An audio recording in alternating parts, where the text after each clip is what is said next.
Представьте страну, где реальность превосходит фантазии. Представьте страну, окруженную зонами военных действий, каким-то чудом сохранившую безмятежный мир. Представьте страну, где официальная религия – ислам, но продается алкоголь и процветает проституция. Представьте город, который возник из пустыни за одну ночь, подобно миражу, благодаря тяжелому труду наемных рабочих. Представьте место, не похожее ни на одно другое. Взгляд изнутри. Дубай. Чудо или мираж?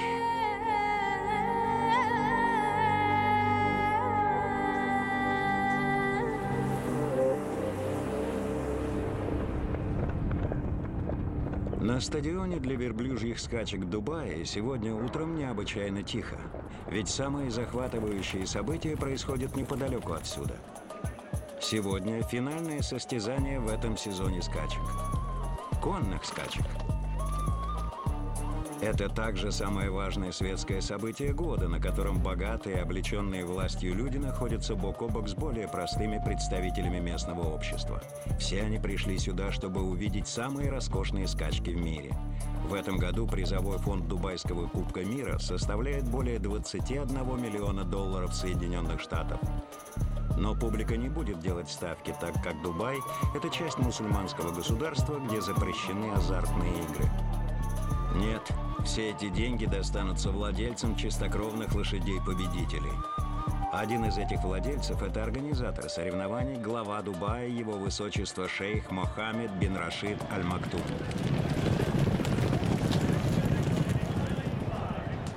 Можно сказать, что шейх Мохаммед сегодня здесь рискует больше всех.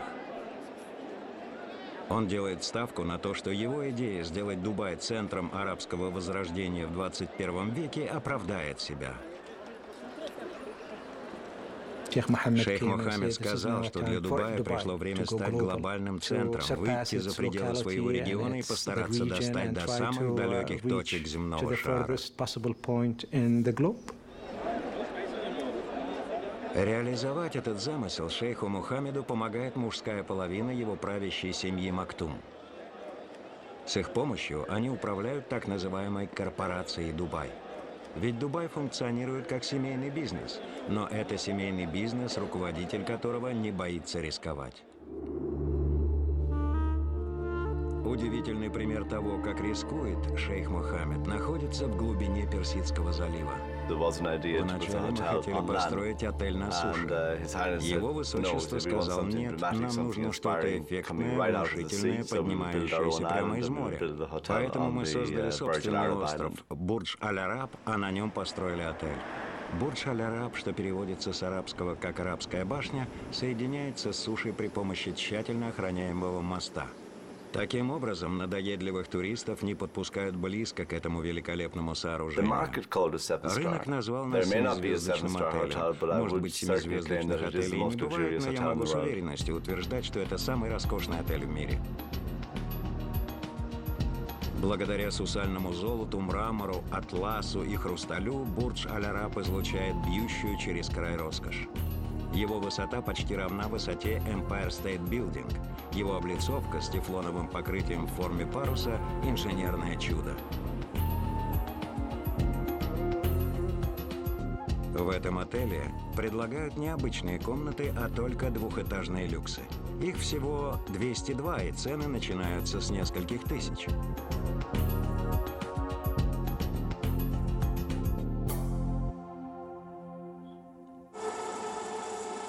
Здесь делается все, чтобы побаловать гостей, начиная с персональных дворецких, которые дежурят круглосуточно, и заканчивая парком бесплатных автомобилей, но не простых машин, ведь это все-таки отель личной мечты шейха Мухаммеда.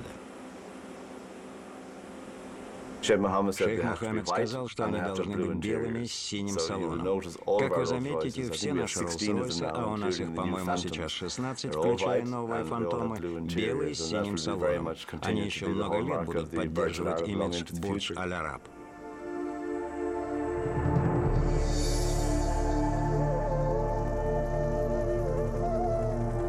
Прибывая в едущие или уезжающие гости, которые не желают стоять в первоклассных автомобильных пробках Дубая, могут выбрать альтернативный вид транспорта. Вертолетную площадку отеля используют как можно реже. Гости были недовольны шумом. Однако вертолетная площадка стала местом для прекрасной рекламной акции. Благодаря теннисному матчу Агаси-Федерер Бурдж Аль-Араб попал в выпуски новостей и на первые страницы газет по всему миру.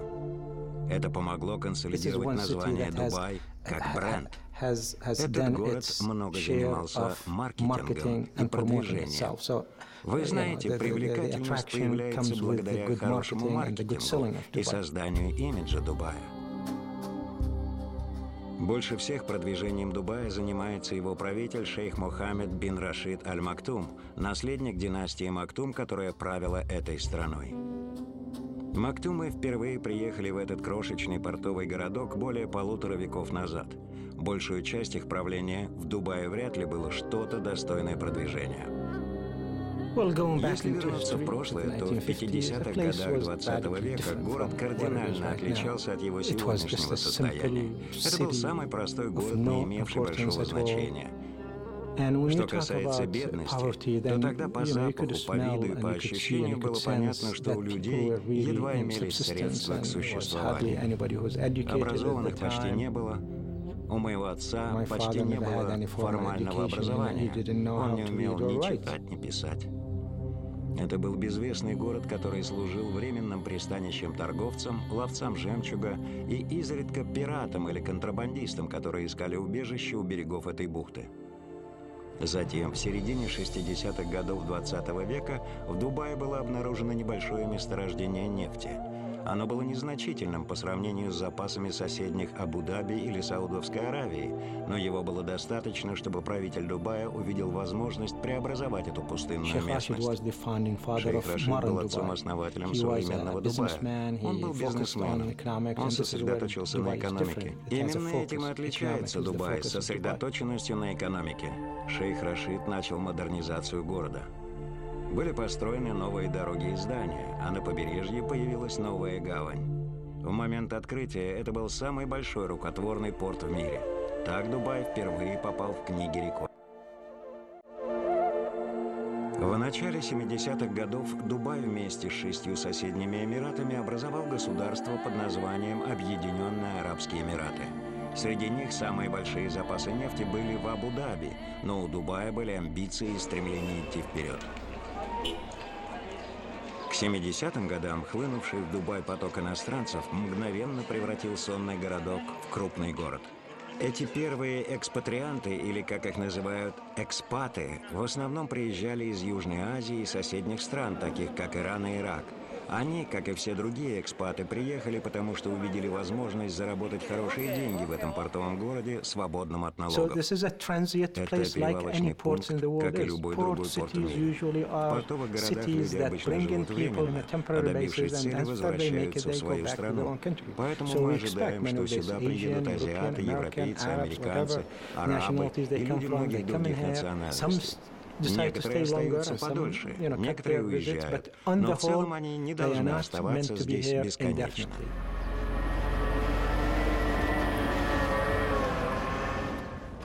Именно так думал Ганс Краузе, архитектор из Канады, когда приехал в начале 90-х годов.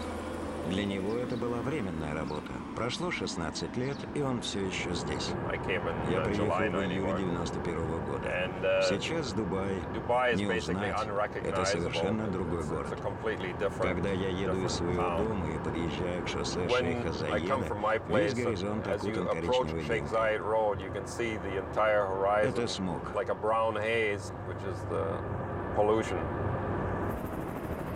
Ганс Краузе работает над зданием, которое взметнется над смогом и станет последним добавлением к растущему списку рекордов Дубая.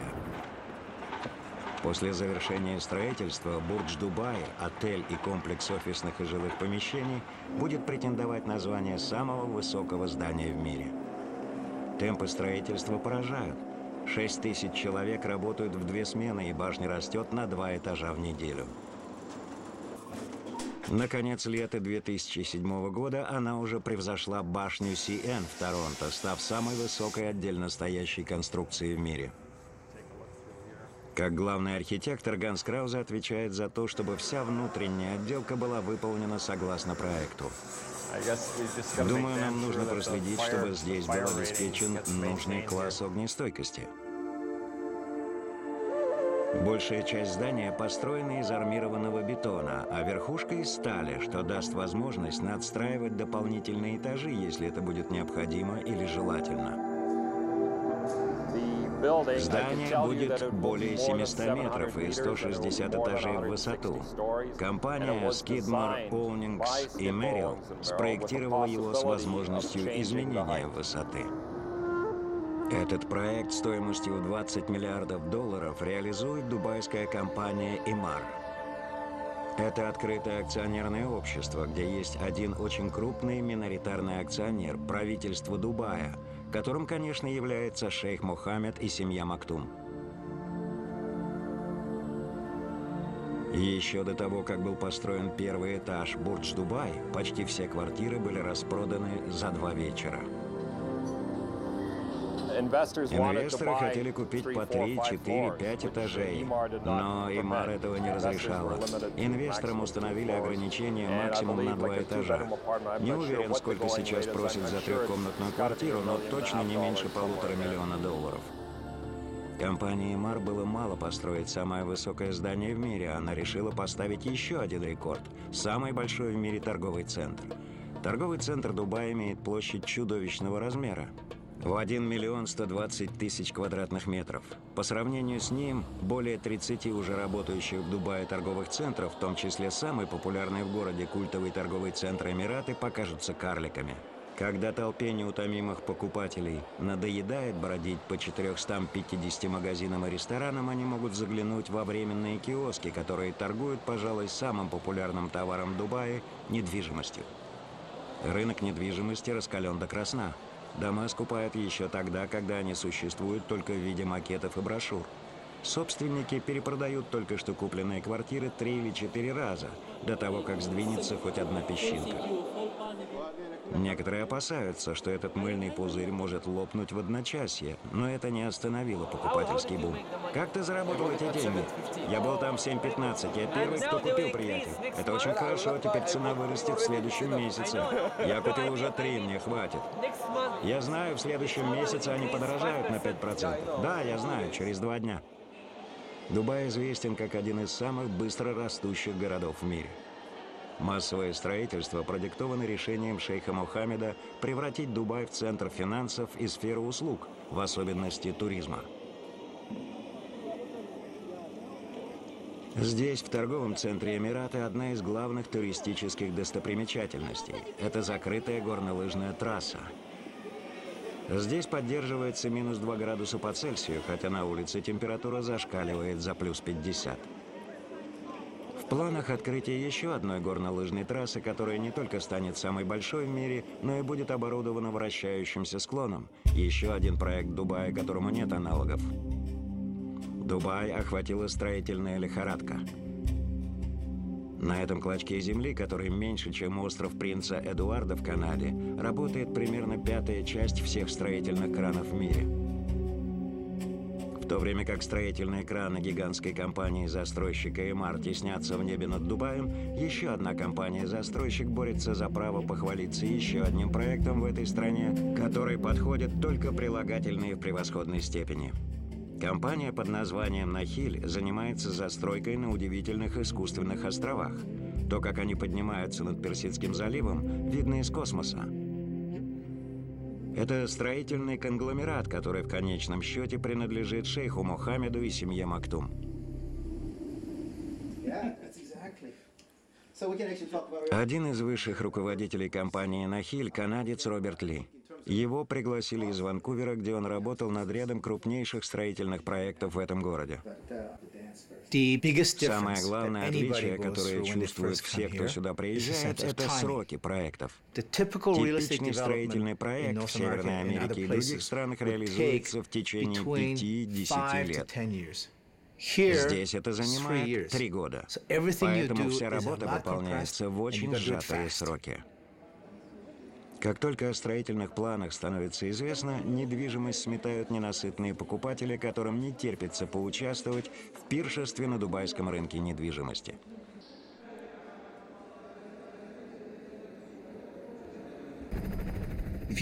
От одного конца Дубая до другого всего лишь около 65 километров береговой линии.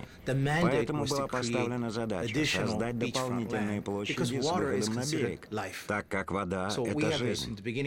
Вначале мы создали вот такой остров. Выглядит здорово. Но нам дали указание. Нужна земля с максимальной протяженностью береговой линии. Таким образом, можно создать застройку в прибрежном районе, которая превосходит все, что вы могли вообразить.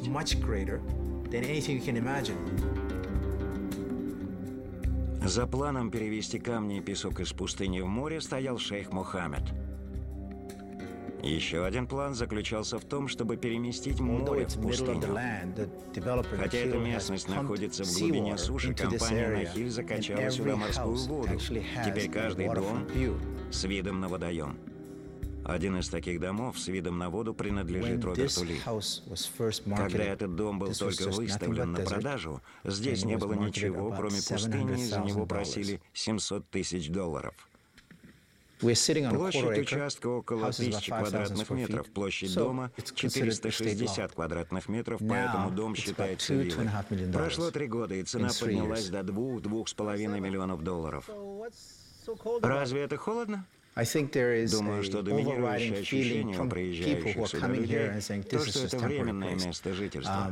Я здесь, чтобы заработать деньги за 2–3 года, 4–5 лет. Как только цифра на моем банковском счете достигнет определенного уровня, я уеду. Для многих экспатов Дубай — это что-то вроде экономического оазиса, где можно ненадолго остановиться, пополнить банковский счет и двигаться дальше. Иногда я чувствую себя немного одиноко и думаю о нашей семье в Ванкувере. Так что мое сердце всегда в Ванкувере, я очень хочу вернуться. Поэтому мы ездим туда каждое лето. Я очень хочу вернуться насовсем. Мое время на исходе.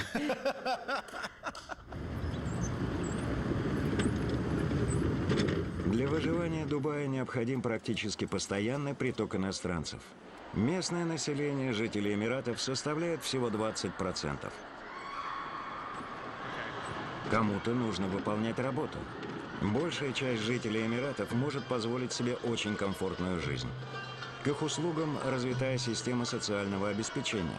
При желании они могут получить бесплатное образование вплоть до аспирантского, субсидии на приобретение жилья, льготы при заключении брака с гражданами страны и рабочие места в государственных структурах.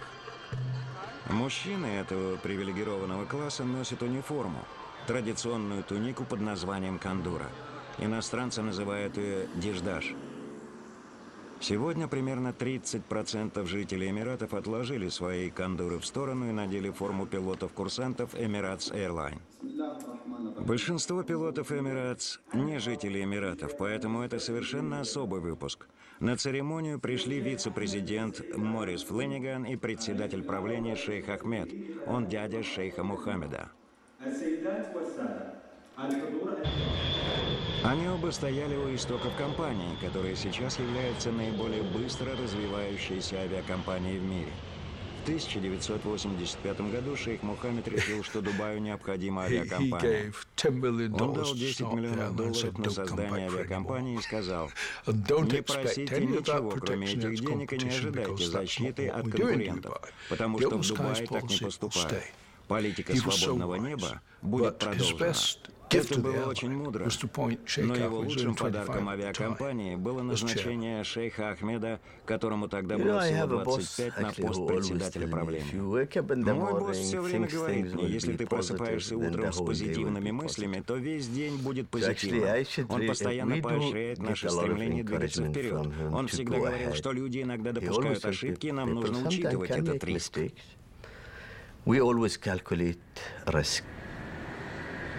Они помогли Emirates Airlines стать крупным игроком на авиационном рынке. Компания заказала больше новых самолетов Airbus и дальнемагистральных Боингов, чем любая другая авиакомпания. Это семейный бизнес Мактумов, поэтому это особенный бизнес. Он должен хорошо работать, хорошо выглядеть и приносить прибыль. В мгновение ока Дубай превратился в мекку для туристов, хотя он и расположен на границе нескольких зон военных действий. Туристов привлекают пляжи и развлечения в стиле Диснейленда, но больше всего их привлекают магазины. Даже аэропорт превратился в империю шопинга, где на доллары туристов претендуют как вульгарные безделушки Ближнего Востока, так и килограммовые слитки золота. По прогнозам, к 2010 году Дубай будут посещать 15 миллионов туристов. Благодаря стратегическому расположению, Дубай также становится важным звеном между бурно растущими азиатскими и южноазиатскими рынками. Мы пытаемся сделать из Дубая региональный центр. Здесь, в Дубае, у нас есть смелость реализовывать такие масштабные проекты. Когда мы объявляем о них, новости расходятся по всему миру. Самая свежая новость. Дубай строит аэропорт, который станет не только самым большим, но и потенциально самым загруженным в мире. Он будет принимать около 145 миллионов пассажиров в год. Нам говорят, что не бывает аэропортов, принимающих более 100 миллионов в год. Но мы-то знаем, что в Дубае это сработает. В то время как идет подготовка площадки для еще одного колоссального проекта, который попадет в книги рекордов, в Дубае ставится другой рекорд, который отнюдь не является поводом для...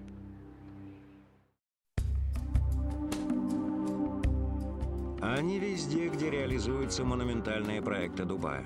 Они – мускульная сила, которая заливает бетон, копает песок, сваривает арматуру. Они – неквалифицированные рабочие, которые стоят за строительным бумом Дубая.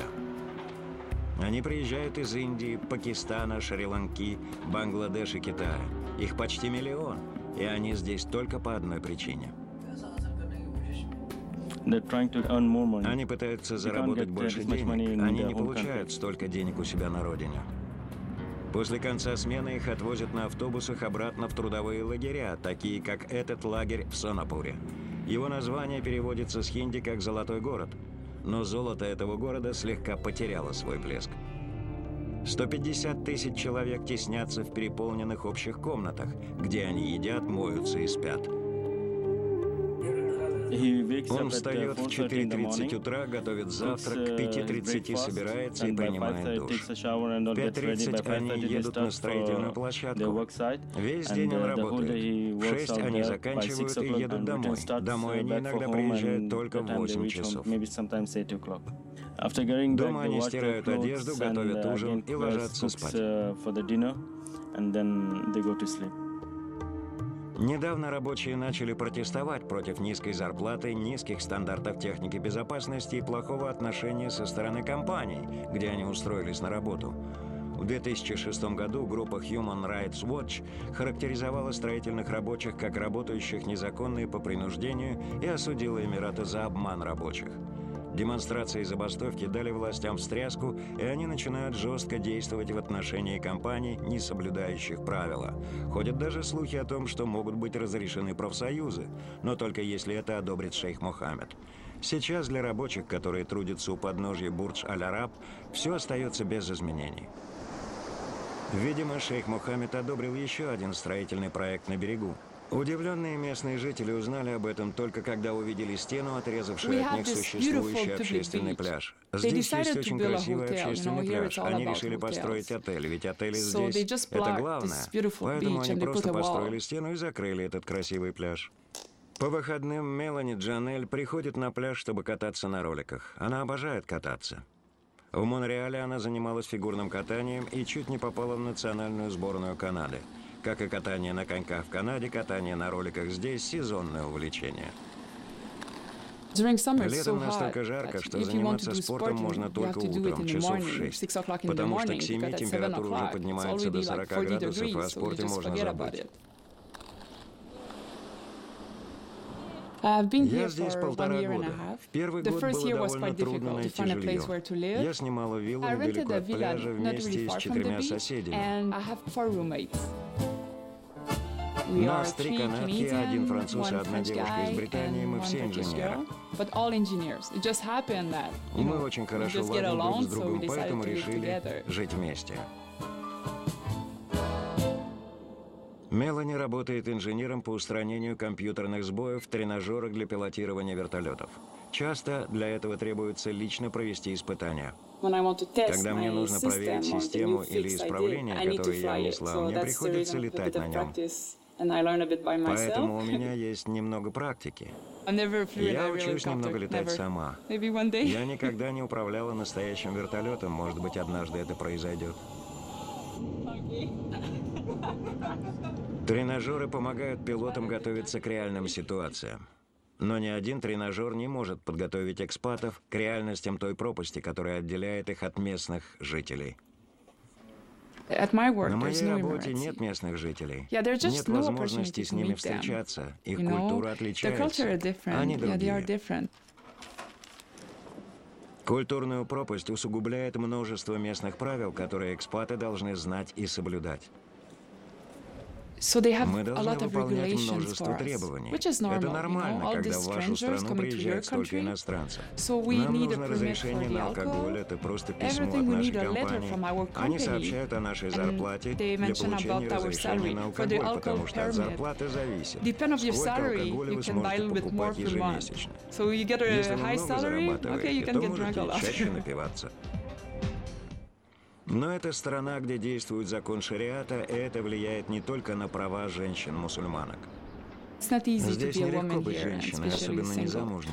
Поэтому, если у меня возникают какие-то проблемы с машиной, в банке или еще где-нибудь, я зову кого-нибудь из коллег, и он помогает мне притворять моим мужем. Все дело в местной культуре. В арабской или индийской культурах к женщине другое отношение. С ними трудно разговаривать. Их не часто увидишь. Их встречаешь в торговом центре. А на улице они просто сидят в машине, в которой не видно, что внутри. Нам нужно понимать, что мы в мусульманской стране. Но в целом все в порядке. Дома Алию Аль-Шамси нередко можно увидеть в традиционной для Дубая черной тунике, которую называют абая. Мы носим то, что и большинство женщин, только с черным платком. Мы делаем это ради культурного наследия. Это часть нашей идентичности. Некоторые считают, что нас притесняет, и что это плохо.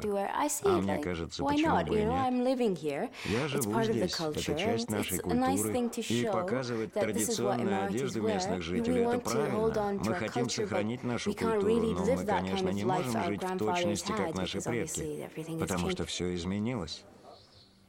Алия выбирает карьеру в профессии, которая традиционно была доступна только мужчинам. Когда я впервые сказала, что хочу заниматься фотографией и стать фотографом, на меня смотрели как на сумасшедшего. Меня спрашивали, какое будущее это тебе даст. Тем не менее, быть одной из первых женщин-профессиональных фотографов в Дубае дает ряд преимуществ. Я знаю людей, и поскольку я гражданка Дубая, мне проще. Я могу приходить в разные места, говорить с людьми, располагать их доверием, особенно потому, что я женщина. Я заметила, что мне доверяют, потому что я вхожу в дом, и меня не воспринимают как угрозу. Я просто крошечная девушка с фотокамерой, поэтому они успокаиваются.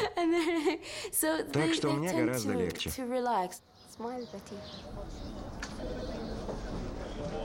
Самое молодое поколение местных граждан не хочет следовать стереотипам. Ахмед бин Шабиб и его брат-близнец основали самый новый дубайский журнал о стиле жизни под названием «Браунбук». Мы считаем, что Браунбук станет средством общения о стилях жизни между молодым поколением на рынке Ближнего Востока и международным сообществом. Главным образом он адресован таким людям, как я. Я – это следующее поколение на этом рынке. Я говорю по-английски. Мы общаемся на английском, так как это международный язык бизнеса, и понимаем его гораздо лучше, чем арабский. Мы хотим, чтобы журнал вышел на международный уровень. Еще одно их начинание имеет далекий от международного масштаба. Brownbag – это интернет-магазин, который доставляет товары в Дубае в течение часа круглосуточно. Это бакалеи, журналы, прокат фильмов. С момента открытия в июле прошлого года мы обслужили около 7,5 тысяч клиентов в Дубае. На наш сайт заходит 70 тысяч человек в неделю. Эти совершенно новые начинания идут вразрез с традиционным семейным бизнесом, строительством недвижимости. Предыдущие поколения следовали за семьей, не задавая вопросов и без колебаний. Мы, как второе поколение, отчаянно стремимся уйти от стандартов, как от социальных стандартов, так и от стандартов бизнеса. Мы хотим стать участниками международного сообщества.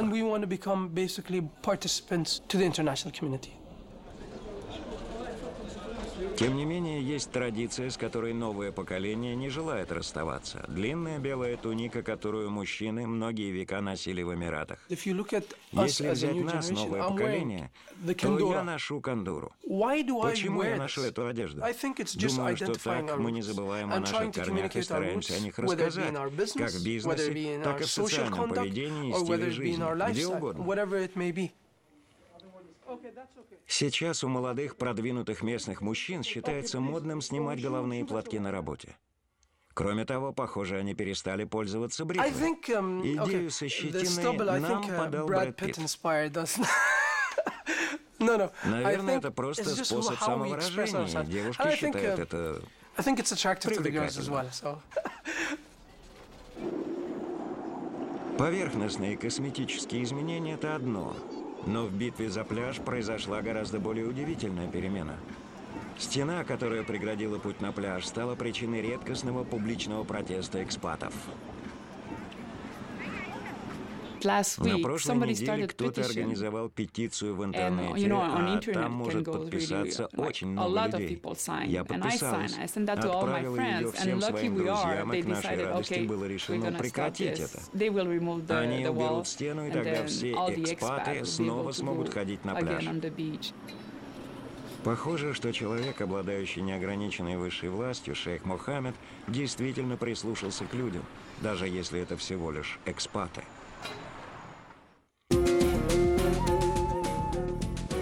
Дубай стал местом притяжения молодых и амбициозных людей со всего света. Сюда их влекут перспективы и деньги. Здесь в основном одни экспаты. Я здесь живу. Здесь только одна комната с кроватью и двумя тумбочками. Комната меблированная, здесь у меня шкаф с одеждой и холодильник, сбоку ванная. Квартира обходится мне в 5500 дирхамов в месяц, что примерно равно 1800 канадских долларов. Да, примерно так. Давиндеру Рао 31 год. Он 6 лет проработал в фармацевтической промышленности в Канаде, а сейчас приехал в Дубай в поисках чего-то нового. Дома я оставил очень хорошую должность. Я прохожу собеседование в секторе недвижимости и проектирования, потому что там нужны люди. По-моему, с точки зрения карьеры, сейчас в мире нет места лучше, чем Дубай. Поэтому я здесь. Люди приезжают сюда, пока они холостые, и могут рискнуть. Они могут рискнуть в карьере, в профессиональной или личной жизни. Сюда приезжают на 2-3 года и потом хотят вернуться домой. Поэтому здесь очень много работает, но и развлекаются по полной программе. Это потрясающе, это невероятно дорого. Люди гуляют, встречаются и в то же время понимают, что вернутся к нормальной жизни. Это стиль жизни, в котором много развлечений. Деньги – это одна сторона медали, другая – внешняя привлекательность. Если вы не выглядите хорошо, то не поддерживаете хороший имидж компании. Видимо, сейчас пластическая хирургия и подобные вещи перемещаются сюда. Все привлекательно выглядят. Пройдите по барам. Вы увидите, что все поддерживают хорошую форму, потому что настолько беспокоятся о своей внешности. В Дубае, который некоторые называют самым организованным индийским городом в мире, работает столько выходцев из Южной Азии, что Давиндер должен по праву стать здесь своим. Мой внешний вид явно говорит о том, что я индиец, что я сикх, и люди относятся ко мне иначе. Когда ты заходишь в торговый центр, в магазин, тебя всегда обслуживают вторым, если рядом есть коренной житель. К ним всегда подходят первым. Однажды я заказал еду, и она уже была готова. Официант собирался принести ее на мой столик. Тут зашел местный житель и сказал, его нельзя обслуживать раньше меня. Он отодвинул меня и сел. Они не принесли мне еду, потому что не могли этого сделать раньше, чем он начнет есть. Местные жители остро чувствуют то, что нашествие иностранцев сильно влияет на них и на их жизнь. Большинству из нас не нравится тот факт, что мы становимся меньшинством в собственной стране. Мне кажется, это один из негативных побочных эффектов колоссального роста в двузначных цифрах, которые происходят в городе. Это проблема, так как нас остается примерно 20% от населения нашей собственной страны, и это нехорошее ощущение. Многие граждане чувствуют, что становятся иностранцами в собственной стране. Если посмотреть на старый квартал или на рынок, то среди толп людей различных национальностей арабы в традиционных одеждах будут каплей в море. Есть и аспекты культурного влияния, такие как норма поведения. Если пойти с семьей на побережье, то можно увидеть стиль одежды, который противоречит нашей религии и культуре. Это происходит, и нам жаль, что об этом никто не говорит.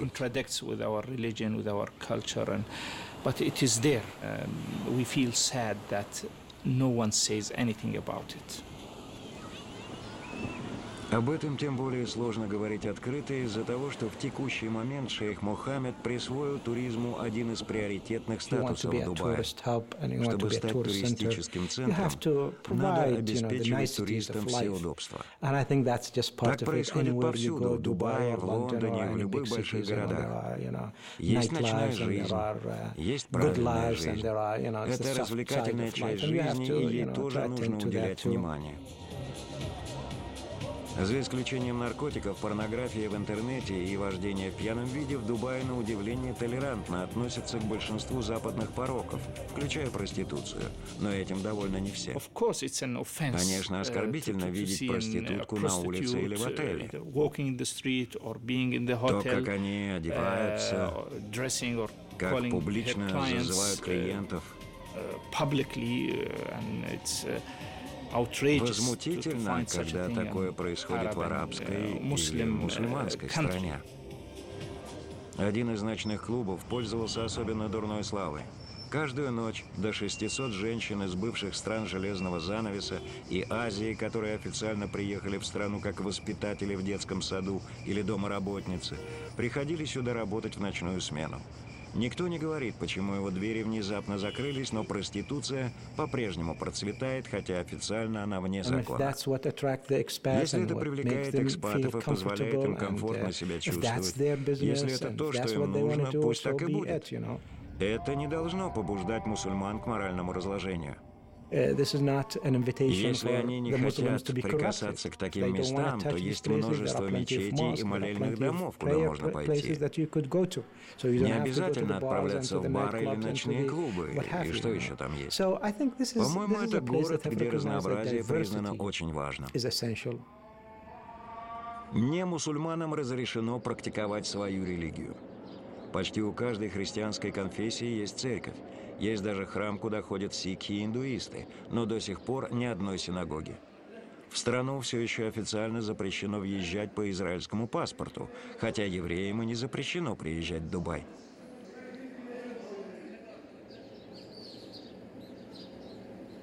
Это эксперимент по социальной терпимости. Люди, которые не ладят друг с другом в других странах, приезжают сюда и прекрасно ладят. В регионе, который окружает Дубай, образовалась опасная смесь войн, нестабильности и терроризма. Это очень нестабильный регион, где происходит кризис. То, что Дубай остался в стороне, почти чудо. Надеюсь, так и будет. Надеюсь, что не появится никого, кто пошатнет безопасность и стабильность нашей страны. Для американских боевых группировок авианосцев, которые патрулируют Персидский залив у берегов Ирана и Ирака, Дубай стал регулярным промежуточным пунктом, куда корабли заходят для обслуживания, а моряки для похода по магазинам. Его значение даже публично подчеркнул высокопоставленный сторонник в Вашингтоне. Это ключевой партнер наших вооруженных сил в регионе особой важности. За пределами нашей страны в Дубае обслуживается больше наших военных кораблей, чем в любой стране мира. Возможно, президент и военно-морской флот Соединенных Штатов считали Дубай надежным союзником, но у американского Конгресса было другое мнение. Для Дубая последствия были очень серьезны. В стремлении расширить зону влияния корпорации Дубай, принадлежащая правительству компания Dubai Ports World, была близка к заключению крупной сделки, которая позволила бы ей контролировать 6 американских портов. Из-за вопросов безопасности в Вашингтоне поднялась буря, из-за чего сделка в конце концов сорвалась. Мы были искренне разочарованы. Мы поняли, что дело не в экономике и не в безопасности. Это политическое недопонимание или недоразумение. Мы отложили этот проект до того момента, когда наш бизнес и наше имя смогут быть представлены на международной арене. Хотя для Dubai Ports World доступ в США пока закрыт, компания работает в Ванкувере, где к ней недавно присоединился самый крупный застройщик Дубая – Mirage. Наша компания понимает, что нам нужно присутствовать в крупнейших городах, где есть возможность для масштабных проектов в сфере недвижимости. Поэтому мы решили открыть наш первый офис в Ванкувере. Роберт Бут вернулся домой в Ванкувер, где он впервые ощутил, как увлекательны крупные строительные проекты. В конце 90-х годов он пришел в компанию Mirage, где работал над некоторыми крупнейшими проектами в Дубае. Теперь он руководит североамериканскими проектами Mirage. Ванкувер сыграл неожиданную роль в проекте элитной недвижимости на побережье Дубая. Фоллс-Крик, где мы сейчас находимся, был для нас прекрасным прототипом, когда мы проектировали пристань для яхт в Дубае. Это был проект строительства огромной пристани для яхт по образцу Фоллс-Крик в Ванкувере. Но поскольку это Дубай, ее нужно было не только построить быстрее. Эта пристань должна была стать самой большой искусственной яхтенной мариной в мире. Стремление шейха Мухаммеда Рашида Аль-Мактума к рекордным проектам частично объясняется тем жестоким фактом, что и без того небольшие запасы нефти и газа в Дубае истощатся к 2015 году. Все, что вы видите в Дубае, это большой риск. Правитель Дубая в одной из речей, обращенной к небольшой группе, сказал: «Я, как глава государства, могу или оставить Дубай таким, какой он есть, традиционным государством, или пойти в совершенно другом направлении и рискнуть». После этого мы начали мыслить нестандартно.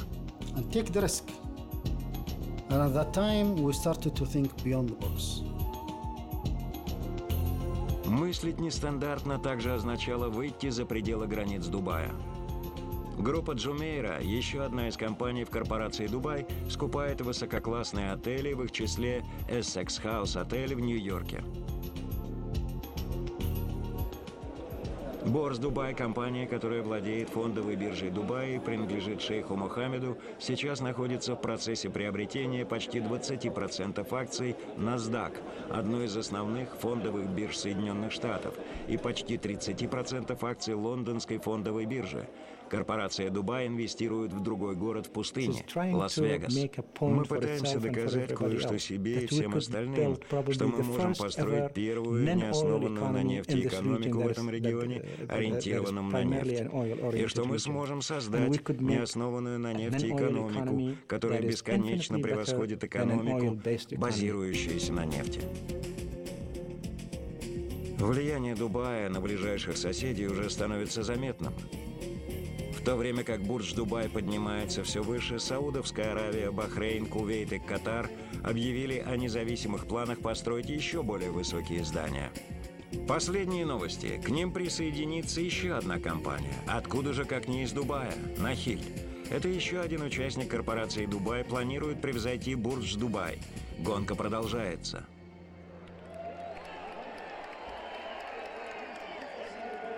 Когда заканчиваются последние скачки дубайского Кубка мира с самыми крупными призами, уже поздний вечер. Некоторые владельцы чистокровных лошадей претендуют на самые крупные призовые выплаты среди всех турниров в мире.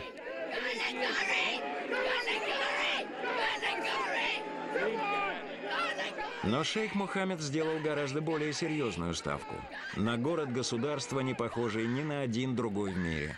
Думаю, здесь превалирует толерантный, современный, приемлемый ислам. Тот ислам, который хорошо сочетается с современностью и глобализацией. Он лишен какого-либо экстремизма и фундаментализма.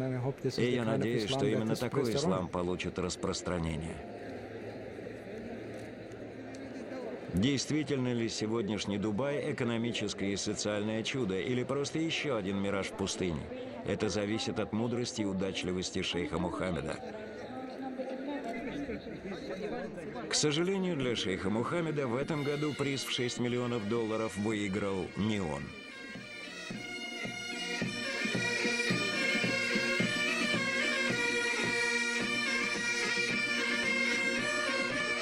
Тем не менее, деньги останутся в Дубае, ведь сегодня вечером главный приз, случайно или нет, выиграл брат шейха Мухаммеда.